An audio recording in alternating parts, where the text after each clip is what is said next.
Imepita, nimewaambia kwamba kuna msingi ambayo sisi kama kanisa hatutaki kusahau wakati tunaendelea kumtumaini Mungu. Na huo msingi ni msingi wa wokovu. Na on Sunday I will speak about the means of salvation. How somebody can receive salvation. Jinsi gani mtu anaweza okoka.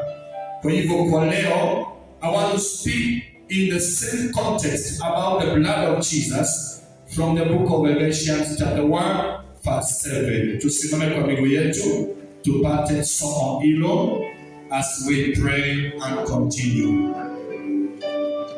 Kitabu cha Waefeso mlango wa kwanza mstari wa 7.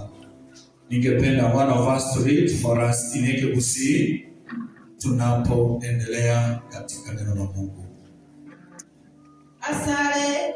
Asale ntoleno kuholikwa asamalikaye na okwalebwa kwebibebyeito asobonge kwobya kwaye.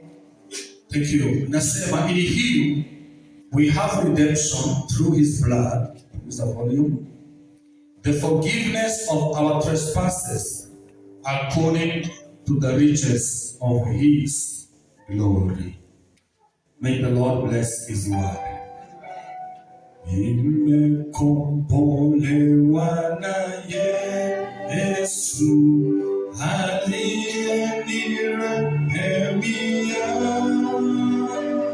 kwa bei ya mauti yake, nimekuwa mtoto wake.